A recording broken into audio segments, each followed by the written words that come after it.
ఏనుగు. ఆ మాటలకు చీమ బాధపడుతూ, ఎంత భారీ శరీరం ఉంటే మాత్రం అంత చులకనగా చూడాలా నన్ను? చిన్నవారితో కూడా ఏదో ఒక సందర్భంలో అవసరం వస్తుందని ఈ ఏనుగన్నకు తెలిసినట్లు లేదు. ఎప్పటికైనా నా గొప్పతనమేంటో ఆ ఏనుగన్నకు తెలియజేస్తాను అనుకుంది చీమ. ఓ రోజు ఏనుగు కొలనులో నీటి కోసం వెళ్ళింది. ఇంతలో వేటగాడు ఒకడు ఏనుగుకేసి విషపూరితమైన బాణాన్ని గురిపెట్టాడు. అంతలోనే వేటగాడు అబ్బా అంటూ బాణం వదిలేసి కాలికి చీమ కుట్టిందని రుద్దుకుంటున్నాడు. కాలుకు గట్టిగా కుట్టిన చీమ అతడి చేతి ఊపుకు దూరంగా కొలను దగ్గర పడిపోయింది. వేటగాడి అరుపుకు ఏనుగు అప్రమత్తమై భయంకరంగా గీంకరించింది.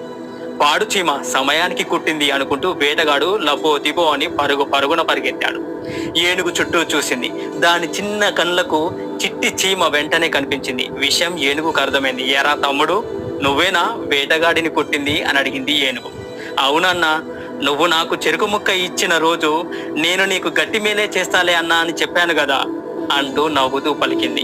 నువ్వెంత మంచివాడివిరా తమ్ముడు. ఆ రోజు నేను గర్వంతో నిన్ను చిన్నబుచ్చాను. అయినా ఈ రోజు నన్ను కాపాడావురా తమ్ముడు. ఎక్కడికి వెళ్ళాలరా తమ్ముడు, రారా నా వీపు మీద ఎక్కి కూర్చో అని ప్రేమగా పలికింది ఏనుగు.